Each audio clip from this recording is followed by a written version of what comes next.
ഇത് അലക്സച്ചായനും ബെറ്റ്സി ചേച്ചിയും നമീബിയയിൽ സ്ഥിരതാമസമാക്കിയിട്ടുള്ള മലയാളികൾ. 2014 മോഡലാണ്.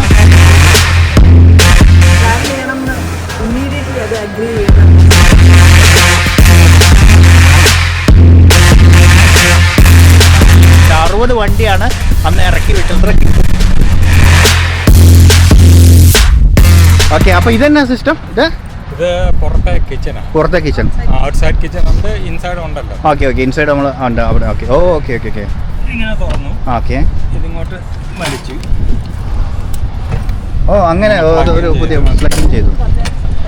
ആ, പ്ലഗ് ഇൻ ചെയ്ത് ഇവിടെ ഗ്യാസ് കുറ്റി തുറക്കണം. ഇവിടെ ഇവിടെ കുറ്റി ഓപ്പൺ ആക്കി, ഇവിടെ ഓപ്പൺ ആക്കി ഇങ്ങനെ ഒരു കെറ്റിലുണ്ട്, ഇവിടെ ഓപ്പൺ ആക്കും. Okay okay. അപ്പോൾ പല സെക്യൂരിറ്റി ഉണ്ട്, അതായത് ഇത് പുറത്ത് ആർക്കാണെങ്കിൽ ഇവിടെ ഫിൽ ചെയ്യാം. ആ ഓക്കെ ഓക്കെ. അപ്പോൾ ഇത് തുറന്നാലേ ഗ്യാസ് ഇങ്ങോട്ട് എത്തുള്ളൂ. Okay okay okay okay. Gas കത്തിക്കണമെങ്കിൽ ഉള്ളിൽ ഇൻഡക്ഷൻ കുക്കറും ഉണ്ട് അല്ലേ? ഇല്ല, കൊണ്ടുവന്നിട്ടില്ല. നമ്മുടെ വിൻഡിൻ്റെ പ്രശ്നമുണ്ടോ? ആ ഉണ്ട്, നല്ല വിൻഡുണ്ട്. നമ്മൾ വിൻഡ് ബ്ലോക്ക് എന്തെങ്കിലും ഉണ്ടോ അതോ? ഓക്കെ, അപ്പം സ്വാഭാവികമായിട്ട് പ്രശ്നങ്ങളുണ്ട്. പുറത്ത് നിൽക്കുമ്പോൾ നമ്മുടെ വീടിൻ്റെ അതേ കൺവീനിയൻസ് കിട്ടാൻ ചാൻസ് ഇല്ല.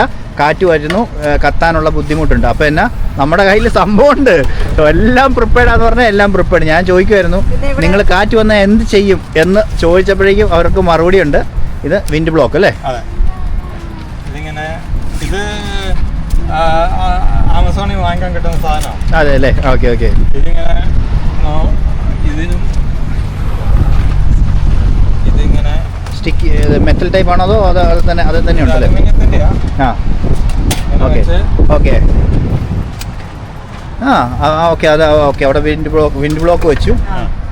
രണ്ട് സൈഡിലും ബ്ലോക്ക് ചെയ്യാം. വിൻഡ് ബ്ലോക്ക് വെച്ച് ഇതുണ്ട്. അപ്പോഴേക്കും ഇതുകൊണ്ട് ഇവിടെ നമ്മുടെ സംഭവം ഇവിടെ നമ്മുടെ ഗ്യാസ് നല്ല രീതിയിൽ കത്തുന്നുണ്ട്. ഈ ഞങ്ങൾ ട്രാവൽ ചെയ്തപ്പോൾ ബ്യൂട്ടൈൻ ഗ്യാസ് ആണ് കൂടുതലും ഉപയോഗിച്ചത്. ബ്യൂട്ടൈൻ ഗ്യാസ് ഉപയോഗിക്കുമ്പോൾ ഒരു പ്രശ്നം എനിക്ക് ഫേസ് ചെയ്തതെന്ന് വെച്ചാൽ തണുപ്പുള്ള സ്ഥലങ്ങളിൽ വന്നാൽ ബ്യൂട്ടൈൻ ഗ്യാസ് കത്താൻ ബുദ്ധിമുട്ടുണ്ട് അല്ലേ? ഹായ് സിയാൻ, how are you? Do you like this house? നല്ലതാണോടാ? ഇവിടെ കൂടിയാലോ? ഇവരുടെ കൂടെ പോകുന്നോ നീ? പോകുന്നോ? സാൻസിയ എങ്ങനെയുണ്ട്? ഇതാണ് അച്ഛ പറയുന്ന ലൈഫ് കേട്ടോ. ഇത് മേടിക്കണോ? ക്യാമറ നോക്കി പറ. ഓക്കെ, അങ്ങനെയാണ്. ഇത് നമ്മുടെ സെക്കൻഡ് വീട്. അപ്പൊ അത് പറഞ്ഞുകൊണ്ടിരിക്കുമ്പോൾ നമുക്ക് ചായ റെഡിയായി വരുന്നുണ്ട് കേട്ടോ. ഇത് kitchen table, cutting rack, extension. ഇവരെ എക്സ്റ്റൻറ്റീവായിട്ട് യൂസ് ചെയ്യുന്നുണ്ട് നമുക്ക് മനസ്സിലായി അല്ലേ സംഭവങ്ങള്. കുറച്ച് ദോശയുണ്ടെന്നല്ലേ ബാക്കി ഇരിക്കുന്നതാണ് അല്ലേ? ഓക്കെ, അപ്പോൾ വണ്ടിയുടെ ബാക്കി സ്പെസിഫിക്കേഷൻ പറയുവാണെങ്കിൽ land cruiser 4.2 diesel straight engine എന്ന് പറയും. വി എഞ്ചിനും കിട്ടും, സ്ട്രൈറ്റ് എഞ്ചിനും കിട്ടും. ഇത് കുറച്ചും കൂടെ സ്ട്രൈറ്റ് ഫോർവേഡ് ആണ്, മാനുവൽ ആണ്. 2014 മോഡലാണ്. പിന്നെ എത്ര കിലോമീറ്റർ ഓടി? ഇപ്പോൾ 3,30,000. ടയോട്ടയുടെ വണ്ടിയാണെന്ന് ഓർക്കണം. ഇവനൊക്കെ മില്യൺ കണക്കിന് കിലോമീറ്റർ ഓടുന്ന സാധനമാണ്. ഇനി ലോകം മൊത്തം ഓടാനുള്ള ആളാണ്. അപ്പം ഇത് വേറെ ഒരു മേടിച്ചപ്പോൾ ഒരു ടാൻ കളറായിരുന്നു തോന്നുന്നല്ലേ? ഒരു ടാൻ കളറായിരുന്നു. അതിനുശേഷം ഇവർ കളറ് മാറ്റി. അതുമാത്രമല്ല, അത് അവരുടെ സ്വപ്ന ജേണിയുടെ മാപ്പെല്ലാം അവിടെ സെറ്റ് ചെയ്തിട്ടുണ്ട്. അപ്പോൾ ഈ കാണുന്ന നമ്പർ നിങ്ങൾ വിചാരിക്കും യെല്ലോ കളർ നമ്പർ പ്ലേറ്റ് ഏതാ? അത് നമീബിയയുടെയാണ്. N stand for Namibia. Windhoek എന്ന് പറയുന്ന ക്യാപിറ്റലാണ് ഇവരുള്ളത്. അപ്പോൾ അതിൻ്റെയാണ് W സ്റ്റാൻഡ്സ് 2960. ഇതൊരു ഫാൻസി നമ്പറാണ്. അതിൻ്റെ കുറേ കഥകളൊക്കെ ഞങ്ങൾ പറയുമായിരുന്നു. ഇത് ഇങ്ങനെയാണ് വണ്ടി നിൽക്കുമ്പോൾ തന്നെ നമുക്ക് കാണാൻ പറ്റും ഒരു രാജാവിൻ്റെ പ്രൗഢി, ആഫ്രിക്കയുടെ ഒരു പ്രൗഢി. നമ്മുടെ ആഫ്രിക്കയിലെ രാജാവാണെന്ന് പറയും അല്ലേ? ഇതില്ലാതെ നമുക്കിവിടെ ട്രാവൽ ചെയ്യാൻ പറ്റില്ല. എന്ന് വെച്ചാൽ ലോകം കീഴടക്കുക എന്ന് പറഞ്ഞാൽ ആഫ്രിക്ക കീഴടക്കണമല്ലോ. ആഫ്രിക്ക കീഴടക്കണമെങ്കിൽ അതിന് പറ്റിയ സാധനമാണ് ഇവൻ. അതുകൂടാതെ നിങ്ങൾ കാണാം, ചെളിയിൽ പൂണ്ടുപോയാൽ എന്ത് ചെയ്യും? നമ്മൾ ഓവർലാൻഡിങ് യാത്രകൾ ചെയ്യുമ്പോൾ പലപ്പോഴും ഇങ്ങനത്തെ ഒരു സിറ്റുവേഷൻ വരാറുണ്ട്. മല്ലയ്യ, ഇനി നമ്മൾ എന്ത് ചെയ്യും എന്ന് പറയുന്ന സിറ്റുവേഷൻ. അതായത് അനങ്ങാൻ പറ്റാത്ത ചെളിയിലും അവിടെയൊക്കെ പൂണ്ടുപോകുന്ന സംഭവമുണ്ട്. അപ്പോഴാണ് ഇങ്ങനത്തെ സംഭവങ്ങൾക്ക് നമുക്ക് ഹാൻഡി ആയിട്ട് വരുന്നത് വിഞ്ച്. ഈ വിഞ്ച് എത്ര ടണ്ണിൻ്റെയാ? 3.5 ടണ്ണ്. അതായത് ഇവരെ മൊത്തം വലിച്ചു കയറ്റാനുള്ള ബാറ്ററിയെ വലിച്ചു കയറ്റുന്ന സീനാണ് എനിക്ക് ഓർമ്മ വരുന്നത്. അപ്പം അത് അങ്ങനെയുള്ള സെറ്റപ്പ്. പിന്നെ അത് കൂടാതെ ഒരു ഓവർലാൻഡറിന് വേണ്ട എല്ലാ സാധനങ്ങളും വണ്ടിക്കകത്ത് ഉണ്ടാവണം നമ്മളിങ്ങനെ ഒരു യാത്രയ്ക്ക് പോകുമ്പം. എന്ന് വെച്ചാൽ നമ്മൾ കവർ ചെയ്യേണ്ട ടെറൈൻ്റെ ഒരു പ്രത്യേകതയാണ്. മട്ടേറേ പറ്റുള്ളൂ അല്ലേ? ഓക്കെ, അപ്പോൾ ഈ QR കോഡിൽ നമ്മളിലേക്ക് എത്തിപ്പെടാൻ പറ്റുമോ? പിന്നെ അത് ഞങ്ങളുടെ യൂട്യൂബ് ചാനൽ. അത് പറ. തുടങ്ങിയ ചാനലാണ്. അതെ അല്ലേ, ഓക്കെ. അധികം സബ്സ്ക്രൈബേഴ്സ് ഒന്നും ഇല്ല. പക്ഷേ ഈ ജേണി നിങ്ങൾ താല്പര്യപ്പെടുന്ന വർഷം അല്ലേ നിങ്ങൾ ഫോളോ ചെയ്യാം. ചാനലിന്റെ പേരും പറ. നമ്മുടെ ചാനലിന്റെ പേര് വോണ്ട് ടു യോണ്ട്. അത് ഇംഗ്ലീഷാ, മലയാളം പറഞ്ഞാൽ ശരിയാകാത്തോണ്ടുള്ള ചാനൽ ഇംഗ്ലീഷിലാണ്. അല്ല കുഴപ്പമില്ല, അലക്സച്ചായ നന്നായിട്ട് മലയാളം പറയുന്നുണ്ട്. അപ്പോൾ അവരുടെ യാത്രകൾ നമുക്ക് അങ്ങനെ കാണാൻ പറ്റും കേട്ടോ. ഇപ്പം ആഫ്രിക്കൻ സീരീസ് ആണ് ഇപ്പം നടന്നുകൊണ്ടിരിക്കുന്നത്. ഫ്യൂവലിനെ കുറിച്ചൊന്നും പറയാമോ? ഫ്യൂവലിന്റെ കപ്പാസിറ്റി അങ്ങനെയുള്ള കാര്യങ്ങൾ. വണ്ടിക്ക് 2 ടാങ്ക് ഉണ്ട്. ഇവിടെ മുമ്പിൽ ഒരെണ്ണമുണ്ട്, പുറയിലും ടാങ്ക് ഉണ്ട്. 2 ടാങ്കിലും ഇൻഡിക്കേഷൻ ഉണ്ട്. ഓക്കെ, ഗേജ് നമുക്ക് ഫ്യൂവൽ ഗേജ് കണക്റ്റഡ് ആണ്. പിന്നെ മൊത്തം 180 liters diesel. Okay, 180 180 litre. Okay, അപ്പോൾ മലയാളികളുടെ ടിപ്പിക്കൽ അല്ല ഇന്ത്യൻസിന്റെ ടിപ്പിക്കൽ ചോദ്യം ചോദിക്കട്ടെ, എത്ര കിട്ടും? 5.5-6. ഓക്കെ, 4.2 6 കിട്ടുന്നുണ്ട്. ഓക്കെ, അത് മോശമില്ലാത്തൊരു മൈലേജ് ആണ്. ഇപ്പോൾ ഞങ്ങൾ ഹൈലക്സുമായിട്ട് യാത്ര ചെയ്തപ്പോൾ പോലും ഞങ്ങൾക്ക് 8-9 കിട്ടിയത്. അപ്പോൾ അത് വെച്ച് നോക്കുമ്പോൾ അതിനേക്കാളും മച്ച് പവർഫുൾ ആണ് ഇവൻ എന്ന് പറഞ്ഞാൽ മാനുവലാണ്. പിന്നെ ഏത് ടെറൈനും വേണ്ടി അല്ലേ 4x4 എൻഗേജ് ചെയ്തൊക്കെ പോകേണ്ട ഇഷ്ടംപടി ടെറൈൻസ് വരും. അപ്പം ഞങ്ങളിപ്പം സാനി പാസ് വെരി ചാലഞ്ചിങ്. അതെ അത് ഞങ്ങൾ കയറി, പ്രശ്നമില്ലാതെ കയറി, കുഴപ്പമില്ലാതെ അല്ലേ. ഓക്കെ. അപ്പം ഫൺസൈൽ പാസ് ആഫ്രിക്കയിലെ ടഫസ്റ്റ്, ഇപ്പം ഞാൻ പറയുമായിരുന്നു ഏറ്റവും ലോകത്തിലെ ടഫസ്റ്റ് വണ്ടികളൊക്കെ ഇൻട്രൊഡ്യൂസ് ചെയ്യുമ്പോൾ എക്സാമ്പിളായിട്ട് പറയുകയാണെങ്കിൽ നമ്മുടെ ടാറ്റ ലാൻഡ് റോവറിൻ്റെ ഡിഫൻഡർ ലോഞ്ച് ചെയ്തത് നമീബിയയിലാണ്. നമീബിയയിൽ ലോഞ്ച് ചെയ്തതെന്ന് വെച്ചാൽ ലോകത്തുള്ള എല്ലാ ഓട്ടോമൊബൈൽ ജേർണലിസ്റ്റിനെയും വിളിച്ചിട്ട് പിന്നെ നമീബിയയിലെ ഫൺസൈൽ പാസ് എന്ന് പറയും. ലോകത്തിലെ വൺ ഓഫ് ദ ടഫസ്റ്റ് പാസ്സാണ്. നോക്കട്ടെ, ദൈവാനുഗ്രഹിക്കുകയാണെങ്കിൽ നമുക്കൊക്കെ അടിക്കാമല്ലേ. ഇതും കൂടെ അടിക്കുകയല്ലേ ഒരു പ്രാവശ്യം? അടിക്കണം അല്ലേ?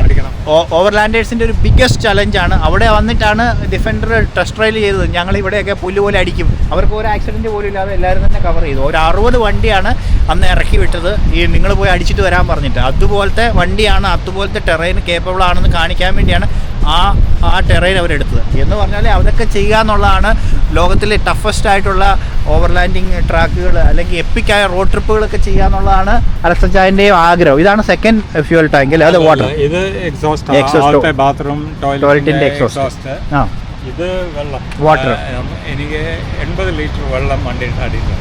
Okay, 80 litre 80 litre water. അത് പമ്പുണ്ട്. പമ്പ് വെച്ച് അകത്ത് വാഷ് ബേസിൻ കണ്ടല്ലോ. അതെ. പുറത്തും ഒരു വാഷിംഗ് ഏരിയ ഉണ്ട്. അവിടെ അതിനു വേണ്ടി വെള്ളം കുളിക്കുകയൊക്കെ ചെയ്യാം ആ വെള്ളം. അപ്പോൾ ഇത് എക്സ്ട്രാ വേറെ സ്റ്റോറേജാ. ഇതിനകത്ത് ഡീസൽ ഹീറ്റിംഗ് ഉണ്ട്. അതായത് വെരി കോൾഡ് ക്ലൈമറ്റ്സിൽ പോകുമ്പം വണ്ടിക്കകത്ത് കുറച്ച് ചൂട് വേണമെങ്കിൽ പുറത്തെ ഡീസൽ ടാങ്കിൽ നിന്ന് കണക്ട് ചെയ്തിട്ടുണ്ട്. ഡീസൽ ഹീറ്റർ ഉണ്ട് ഇതിനകത്ത്. ഓക്കെ, മൊത്തം വണ്ടി വാം ആക്കി നിർത്തും. മൊത്തം വണ്ടിയുടെ വീട് ഭാഗം. വീട് ഭാഗം. ഇപ്പോൾ കാനഡയിലും പിന്നെ USA-ലും ഒക്കെ താമസിച്ചവർക്ക് അത് മനസ്സിലാവും. ചൂടിന് വേണ്ടി വിഷമിക്കുന്ന ആൾക്കാരാണ്. നമ്മുടെ നാട്ടിൽ ചൂടത്ര പ്രശ്നമില്ല. അപ്പം ഈ അങ്ങനെയുള്ള ടെറൈനിൽ പോകുമ്പോൾ വണ്ടി വാമാക്കി നിർത്തുക, അല്ലെങ്കിൽ വണ്ടിയുടെ എഞ്ചിനും ചൂടാക്കാനുള്ള സിസ്റ്റം ഉണ്ടോ? എഞ്ചിൻ ഓണല്ല. ഡീസൽ ഹീറ്റർ ഓണാക്കിയിട്ട് വണ്ടി ചൂടാക്കി നിർത്താനുള്ള ടെക്നോളജി അങ്ങനെയുള്ള സംഭവങ്ങൾ ഉണ്ട്. അപ്പോൾ ഇത് ശരിക്കും പറഞ്ഞാൽ ലോകത്തിന് വേണ്ടിയുള്ള വണ്ടിയാണ്. അത് ജസ്റ്റ് ഒരു രാജ്യത്തിന് വേണ്ടിയല്ല.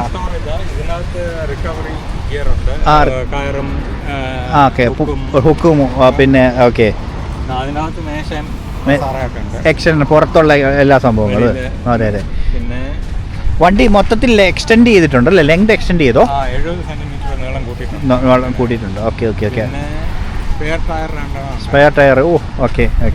ഒരു എക്സ്ട്രാ ജെറിക്കാൻ ഉണ്ട്, ഒരു 20 ലിറ്ററും കൂടെ. അപ്പം എല്ലാം കൂടെ കൂട്ടിയാൽ 200 ലിറ്റർ ഡീസൽ നമ്മുടെ കൈ കാണും. എപ്പോഴും സ്റ്റോക്ക് ഉണ്ട്. ഓക്കെ. അപ്പം ഔട്ട്സൈഡ്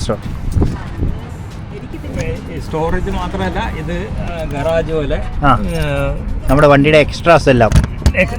അപ്പോൾ ഇത് ഇവിടുന്ന് എടുക്കാം, അവിടുന്ന് എടുക്കാവുന്ന രീതിയിൽ അല്ലേ? ഓക്കെ, ഇത് അങ്ങോട്ടോട്ട് തള്ളി വെക്കാം. അപ്പോൾ അത് എക്സ്ട്രാ ഗ്യാരേജ്. പിന്നെ ഗ്യാസ് സിലിണ്ടർ വന്നു. ഇത് ലോക്കിംഗ് സിസ്റ്റം ആണ്, അടിച്ചോണ്ട് പോകാൻ പറ്റിയല്ലോ അല്ലേ? ആഫ്രിക്കയാണ്, അതുകൊണ്ട് നമ്മൾ എപ്പോഴും പ്രിപ്പയർഡ് ആയിരിക്കണം. ഇത് സ്റ്റോറേജ്, അതും സ്റ്റോറേജ് അല്ലേ? ഓക്കെ. അത് സ്റ്റോറേജ് ഉണ്ട്. യൂസ് ചെയ്യുന്നുണ്ട് എന്തെങ്കിലും? ടൂൾസ് ഒക്കെ വെച്ചേക്കുന്നു. ടോബർ അത് ഡയറക്റ്റ് ഷാസിയെ കൊടുത്തേക്കുമായിരിക്കും അല്ലേ? അല്ലല്ല, ഇത് ഊരി. ഓക്കെ. കേബിളിന് വരാം. ഓക്കെ. കേബിളിന് വേണം. അപ്പോൾ അത് പറഞ്ഞ അതെന്നാന്ന് ചോദിച്ചാൽ ഇത്രയും ഹെവിയായ വണ്ടികൾ ടോ ചെയ്യുക, അത് വേറൊരു വണ്ടി ടോ ചെയ്യുകയോ അല്ലെങ്കിൽ നമ്മളെ ടോ ചെയ്യുകയോ ചെയ്യണമെങ്കിൽ റോപ്പ് ഉപയോഗിക്കുന്ന വലിയ അപകടമാണ്. റോപ്പ് എന്ന് പറഞ്ഞാൽ നമ്മുടെ നാട്ടിലൊക്കെ സാധാരണ വള്ളി കെട്ടിയാണ് വലിച്ചോണ്ട് പോകുന്നത്. ഞങ്ങൾക്ക് നമീബിയെ പറ്റിയ കഥ നിങ്ങൾ അറിയാമല്ലോ, ആ എപ്പിസോഡിലൊക്കെ നിങ്ങൾ കണ്ടിട്ടുണ്ടാവുമല്ലോ. എന്ന് പറഞ്ഞുള്ള അപകടങ്ങൾ ഒഴിവാക്കാൻ വേണ്ടി ഇതിന് ടോ ബാർ തന്നെ വെച്ചേക്കുവാണ്. അതുകൂടാതെ ഇത് നമ്മുടെ വണ്ടി കെട്ടി വലിക്കണമെങ്കിൽ ഇതിലോട്ട് ഇത് ഷാസിയിലേക്ക് കണക്റ്റഡ് ആണോ? ഇത് ഷാസിയിലോട്ട് കണക്ട്. പക്ഷെ മോഡിഫിക്കേഷൻ വരുത്തുമ്പോഴും നമ്മൾ റെഡി ആയിരിക്കണം സംഭവങ്ങൾ എങ്ങനെയായിരിക്കണം എന്നുള്ളത്. ഈ ടയറിനെ കുറിച്ച് പറയുവാണെങ്കിൽ ഇത് ഒരു ടയറിന് ഒരു 80 കിലോ വെയിറ്റ് ഉണ്ട്. അതെ. അപ്പോൾ ഇത് എന്നെ കൊണ്ട് പോക്കാനൊക്കത്തില്ല. അപ്പോൾ അതിന് ഞങ്ങള് മറ്റേ വിഞ്ച് സിസ്റ്റം, അതൊരു വിഞ്ചല്ലേ? ഇതൊരു വിഞ്ചാ. ഓക്കെ. ഞങ്ങളുടെ ഈ വണ്ടിയുടെ തന്നെ വിൻഡോ വൈൻഡിങ് മോട്ടർ എടുത്ത് ഒരു വിഞ്ച് ഉണ്ടാക്കി. ഓക്കെ. അപ്പോൾ ഇലക്ട്രിക്കലി ഓപ്പറേറ്റബിൾ വിഞ്ചാ. ഇലക്ട്രിക്കലി ആ വീല് മേളിലോട്ടും താഴോട്ടും ഇറക്കാൻ പറ്റും. അത് ശരിയാട്ടോ. ഇത് ഹെവി സാധനമാണ്. നമുക്ക് ഒരു 80 കിലോയുടെ വീല് നമ്മൾ ഇറക്കി കഴിഞ്ഞാൽ എങ്ങനെയുണ്ടോ? അപ്പോൾ അതിന്റെ വിഞ്ച് സിസ്റ്റമാണ് ഈ കാണുന്നത്. കണ്ടോ, കേബിളൊക്കെ ആയിട്ട് നമുക്ക് കാണാൻ പറ്റും. അതിന് മോട്ടറുണ്ട്, മാനുവലി അല്ല, മറ്റേ ഇങ്ങനെ കൈ കൊണ്ടാക്കുന്നതല്ല. അല്ലല്ലോ, അങ്ങനെ വെച്ചാൽ ഓക്കെ. അപ്പോൾ ഞങ്ങളിങ്ങനെ ഈ വണ്ടിയെക്കുറിച്ച് പറഞ്ഞുകൊണ്ടിരിക്കുമ്പോഴേക്കും വെള്ളക്കാരൊക്കെ ഇറങ്ങി വന്നു. ഇവനാരടാ ഇന്ത്യക്കാരൻ നമ്മളെ പോലെയൊക്കെ ചെയ്യുന്നതെന്ന് വെച്ചാൽ അപ്പച്ചനൊക്കെ ഇറങ്ങി വന്ന് നോക്കുന്നുണ്ട് നമ്മുടെ വണ്ടി കിടക്കുന്ന കണ്ടിട്ട്. അപ്പച്ചനൊരു അത്ഭുതം. അങ്ങനെ അപ്പച്ചനൊക്കെ വന്ന് വണ്ടി കാണാൻ വന്നിട്ടുണ്ട്. Hello, hi.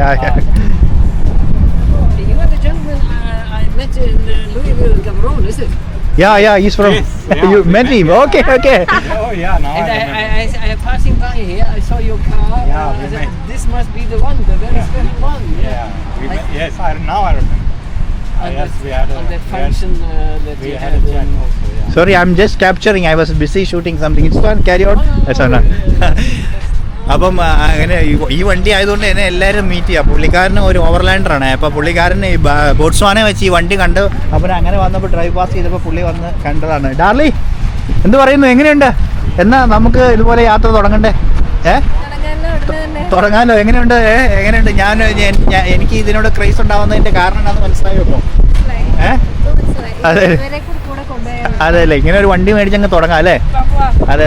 പക്ഷേ ഇത് ഈ പറഞ്ഞ പോലെ നമ്മൾ ഒരു ഇന്ത്യക്കാരും ഒക്കെ ഇപ്പോൾ ചെയ്തു തുടങ്ങിയിട്ടുണ്ട്. അത് തന്നെ ഒരു നല്ല ലക്ഷണമാണ്. ഫാമിലിയെ നമ്മൾ എപ്പോഴും യാത്രയ്ക്ക് കൂട്ടാൻ വരുമ്പോൾ അവരുടെ കൺസേൺ എന്താണെന്ന് ചോദിച്ചാൽ പിള്ളേരുടെ പിന്നെ ഫുഡ്, പിള്ളേരുടെ സേഫ്റ്റി, അങ്ങനെയൊക്കെയുള്ള കാര്യങ്ങളാണ് അവരെ സംബന്ധിച്ച് എപ്പോഴും. അപ്പോൾ ഇതുപോലൊരു വണ്ടിയുണ്ട്, വീട് പോലത്തെ ഹോം അവേ ഫ്രം ഹോം ആണെങ്കിൽ അവർക്ക് ജോയിൻ ചെയ്യുന്നതിന് കുഴപ്പമില്ല. എന്നാണെങ്കിൽ ഞങ്ങളുടെ അപ്കമിങ് ട്രിപ്സ് വരുന്നുണ്ട്. ഇവരെയും കൊണ്ട് ഞാൻ ഇനി യാത്രകൾ, ഞങ്ങളുടെ ഒരു 3 കൺട്രി എന്ന് പറഞ്ഞൊരു ട്രിപ്പ് അനൗൺസ് ചെയ്യാൻ അടുത്ത് നിൽക്കുന്നു. അതൊക്കെ തന്നെയാണ് ഞങ്ങളുടെ വിശേഷങ്ങൾ. അപ്പം അങ്ങനെ ഞങ്ങളൊരു 4 മണിച്ചായൊക്കെ കുടിച്ച് അപ്പം നമുക്ക് ബാക്കി കുറച്ച് കാര്യങ്ങൾ നമ്മുടെ വീടും കാര്യങ്ങളൊക്കെ ആയിട്ട് നമുക്ക് 2 ദിവസം നമുക്ക് റെസ്റ്റ് എടുക്കാം. ഇത്രയും ദിവസം യാത്രയില്ലായിരുന്നോ? എനിക്കറിയാം ഇത് കിടക്കാനായിരിക്കും താല്പര്യം. ഞങ്ങൾ ഓവർലാൻഡേഴ്സിന് എപ്പോഴും ഇതിൻ്റെ ഒരു കംഫർട്ട് എന്ന് പറയുന്നത് വേറെ കംഫർട്ടാണ്. ഈ പറഞ്ഞ പോലെ നമുക്ക് ഇഷ്ടമുള്ള ചായ ഉണ്ടാക്കുക, അങ്ങനെ ഒരു പ്രത്യേക. പക്ഷേ ഞാൻ പറയുമായിരുന്നു, ഞാനും ഇവരുടെ ഹോസ്പിറ്റാലിറ്റി അനുഭവിച്ചിട്ടുള്ള ആളാണ്. അപ്പോൾ സ്വാഭാവികമായിട്ട് ഇവിടെ വന്നിട്ട് ഇവരെ എൻ്റെ വീട്ടിൽ 2 ദിവസം നിർത്താതെ വിടുക എന്ന് പറയുന്നത് ഒരു മര്യാദകേടാണ്. എനിക്കത് ഒരു സന്തോഷമുള്ള കാര്യമല്ല. അതുകൊണ്ട് ഞാൻ ഇവരെ ഫോഴ്സ് ചെയ്യുകയാണ് 2 ദിവസം ഞങ്ങളോട് സ്പെൻഡ് ചെയ്യാൻ വേണ്ടി. അത് മാത്രമല്ല, ഇവർ ഇത്രയും യാത്ര ചെയ്തു വരുന്നതാണ്. ഇപ്പോൾ 6 രാജ്യങ്ങൾ 4-5 ആഴ്ചയായിട്ട് റോഡിൽ തന്നെയായിരുന്നു. നമുക്ക് കുറച്ച് ഇന്ത്യൻ ഫുഡൊക്കെ എന്തെങ്കിലുമൊക്കെ കഴിച്ച് ഇത്രയും വലിയൊരു ഓപ്പർച്യൂണിറ്റി കിട്ടിയിട്ട് ഈ വണ്ടി ഓടിച്ചില്ലെങ്കിൽ അതൊരു മണ്ടത്തരമല്ലേ?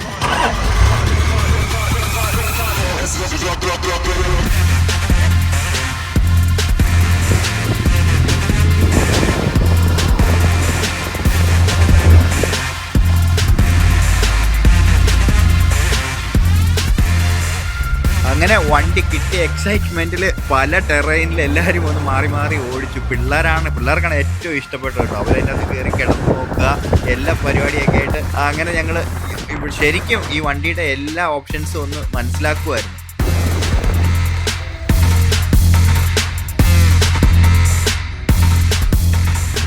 നമുക്ക് ചെറിയൊരു പാർക്കിംഗ് ഒന്നും പോരല്ലോ, 1.5 പാർക്കിംഗ് വേണം അല്ലേ? അപ്പോൾ നമുക്കൊരു സ്പെഷ്യൽ റിക്വസ്റ്റ് വെക്കാം അവരോട്. നമുക്ക് ഇങ്ങനെ രീതിയിൽ നമുക്ക് ലോങ് പാർക്കിംഗ് വേണ്ടതുകൊണ്ട് ഇങ്ങനെ ഇരിക്കട്ടെ, കുഴപ്പമില്ല. ഞങ്ങൾ അങ്ങനെ അലക്സേട്ടനും ഫാമിലിയായിട്ട് ഒരു ഡിന്നർ കഴിക്കാനൊക്കെ ആയിട്ട് വന്നതാണ്. ഞങ്ങൾക്ക് ഇപ്പോൾ ഇത്രയും യാത്ര കഴിഞ്ഞ് വന്നതല്ലേ, അപ്പോൾ 2 ദിവസം ഞങ്ങളുടെ കേപ്പ് ടൗണിലുണ്ടാവും. അപ്പം വീട്ടിൽ സ്റ്റേ ചെയ്യുക, 2 ദിവസം ഞങ്ങളൂടെ സ്റ്റേ ചെയ്യാമെന്ന് പറഞ്ഞു. അപ്പോൾ ഞങ്ങളിവിടെ കഴിക്കാൻ കൊണ്ടുവന്നു. പക്ഷെ വണ്ടി കൊണ്ടുപോയി പാർക്ക് ചെയ്തതാണ് കാണേണ്ട ഒരു സീനാണ്. എന്ന് വെച്ചാൽ വണ്ടി സാധാ ഒരു സ്ഥലം പോരാ, പാർക്ക് ചെയ്യണ ഇച്ചിരി നല്ല ഏരിയ തന്നെ വേണം. അതുകൊണ്ട് 1.5 സ്ഥലം വേണ്ടതുകൊണ്ട് ഞങ്ങൾ 1.5 പാർക്കിങ് തന്നെ എടുത്തു. വണ്ടിക്ക് നല്ല ലെങ്ത് ഉണ്ട്, നോക്കിയോ. അങ്ങനെ എൻ്റെ പിള്ളേരും ഇതിൻ്റെ അകത്ത് കയറിയേക്കാണ്, അവർക്ക് ഇഷ്ടപ്പെടും. ഉറങ്ങിപ്പോയോ? ഹലോ, ഞങ്ങളപ്പോൾ ചെറിയൊരു യാത്ര വന്ന പിള്ളേർ രണ്ടും കയറി. ഉറങ്ങിയതാണോ ആക്ട് ചെയ്യുന്നതാണോ? Hello, acting. ഹലോ ഏക്കടാ. അപ്പം വണ്ടിയുടെ കംഫർട്ട് എന്നാന്ന് മനസ്സിലായില്ലേ? പിള്ളേർ രണ്ടും കയറി കിടന്ന് ഉറങ്ങിപ്പോയി. അപ്പം ഞങ്ങൾ ഒരു അത്താഴം കഴിക്കാൻ, നമുക്ക് ചുരുങ്ങിയ സമയമുള്ളൂ. അപ്പോൾ ഒന്നിച്ചൊന്ന് ഒരു ഗ്യാതറിങ്ങിന് വേണ്ടി വന്നതാണ്. ഇവരിങ്ങനെ ലോങ് യാത്രയൊക്കെ കഴിഞ്ഞ് വരുന്ന ആൾക്കാരല്ലേ, നമുക്ക് എപ്പോഴും ഒരു ബ്രേക്ക്, എവിടെയെങ്കിലുമൊക്കെ മച്ച് ഡിസ്റ്റർബ് ബ്രേക്ക് എന്ന് പറഞ്ഞ ഒരു ബ്രേക്ക് പ്രതീക്ഷിക്കുന്ന സമയമാണ്.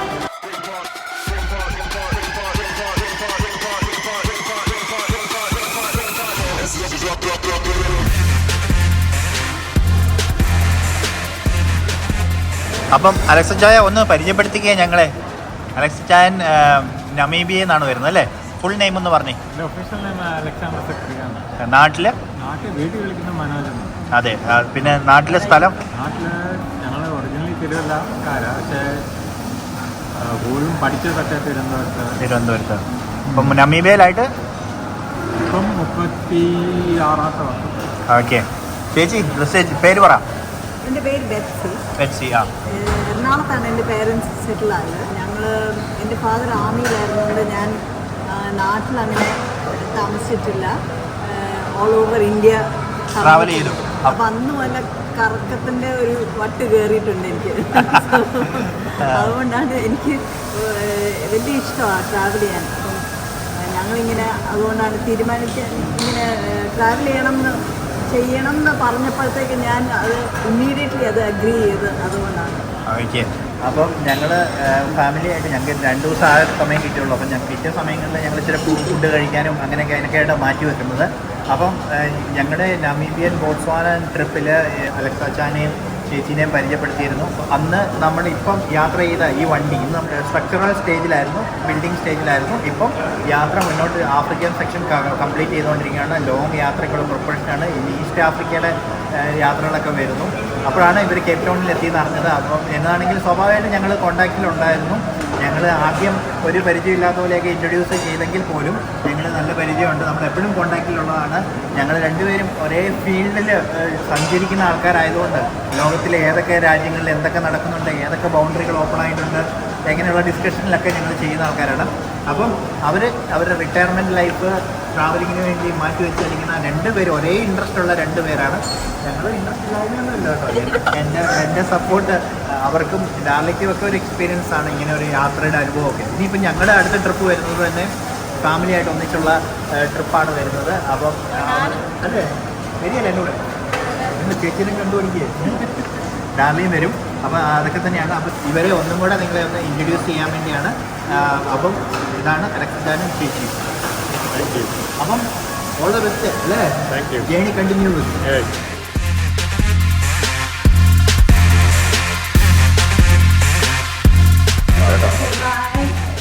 Bye. Enjoy your day. You too. Safe travels. Okay, bye. അങ്ങനെ നമ്മുടെ സഞ്ചരിക്കുന്ന വീട് ആയിട്ട് ഒരു റൈഡാണ്. ഞാനൊന്ന് കറങ്ങിയിട്ട് വരാം.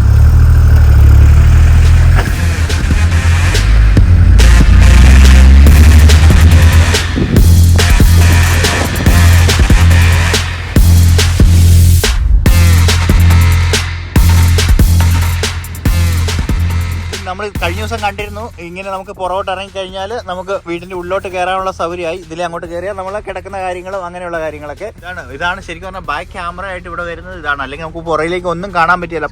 റിവേഴ്സ് ക്യാമറ ഇട്ട് കഴിയുമ്പോഴേക്കും നമുക്ക് ആ ബാക്കിൽ എന്താ സംഭവിക്കുന്നത് എന്നുള്ള കാര്യങ്ങളൊക്കെ ഇവിടെ അറിയാൻ പറ്റും. പിന്നെ അത്യാവശ്യം ഒരു ഇൻഫർടൈൻമെന്റ് സെറ്റ് ഒക്കെ ഇതൊന്നും പഴയ വണ്ടിക്കകത്ത് വരുന്നതല്ല, നമ്മൾ എക്സ്ട്രാ ഫിറ്റ് ചെയ്തല്ലേ, അപ്ഗ്രേഡ് ചെയ്തിരിക്കുന്നുണ്ട്.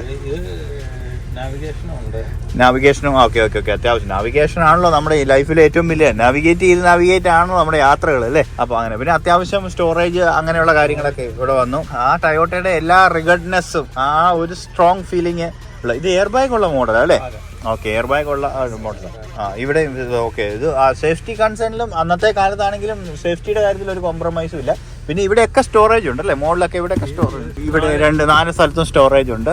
ഇവിടെ ബാക്കിലും കൊടുത്തിട്ടുണ്ട്. ഈ ഹീറ്റ് ചെയ്യേണ്ട സ്ഥലങ്ങളിൽ പോകേണ്ടതായിട്ടുണ്ട്. അതോടൊപ്പം തന്നെ അല്ലേ സെൻട്രൽ ആഫ്രിക്ക ഒക്കെ വരുമ്പോഴേക്കും അതിൻ്റെതായ ഒരു ഹോട്ടും അതിനെല്ലാം പ്രിപ്പയർഡ് ആയിട്ടുള്ള വണ്ടിയാണ്.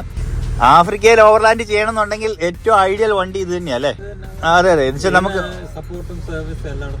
ടയോട്ട ഉണ്ട്. ടയോട്ട ആയതുകൊണ്ട് തന്നെ എഞ്ചിൻ എല്ലായിടത്തും ഉള്ളതുകൊണ്ട് അതൊരു ഗുണം. ഈ പറഞ്ഞതുപോലെ ഇവന്റെ ഒരു റിലയബിലിറ്റി അല്ലേ, ഏത് മലയും കുന്നും ഇല്ലാതെ കൊണ്ടു കിടക്കുന്ന സാധനം അല്ലേ. ഇപ്പൊ നമ്മൾ പറഞ്ഞില്ലേ നമുക്ക് ടയോട്ട നമുക്ക് നാട്ടിലാണെങ്കിൽ അറിയാം 10 ലക്ഷം ഓടിയ ഇന്നോവയൊക്കെ നമ്മുടെ നാട്ടിൽ പോലും ഉണ്ട്. അപ്പോഴാണ് 333. ഇവനെ സംബന്ധിച്ച് ഒന്നുമല്ല, 1 മില്യൺ വരെ ഓടും. അപ്പം കാതങ്ങൾ താണ്ടാനുള്ള മില്യൺ കണക്കിന് കിലോമീറ്ററുകൾ ഓടേണ്ട വണ്ടിയാണ്.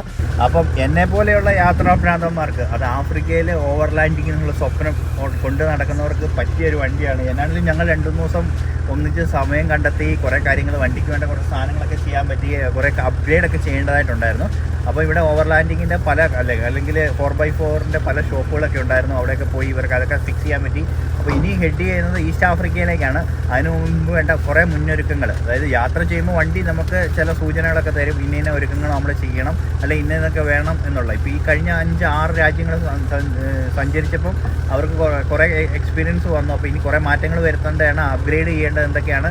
ഇന്നലെ അലൈൻമെൻ്റ് ഒക്കെ ചെയ്തു അല്ലേ, ടയറിൻ്റെ അലൈൻമെൻ്റ് എല്ലാം ചെയ്തു അല്ലേ, വീൽ ബാലൻസിങ് ചെയ്തു, അങ്ങനെ ഒത്തിരി കാര്യങ്ങൾ. അപ്പോൾ എനിക്ക് ഇവരുടെ 2 ദിവസം നമ്മളോട് ഇവർ വന്ന് സ്റ്റേ ചെയ്തതിൽ നമുക്ക് സന്തോഷം.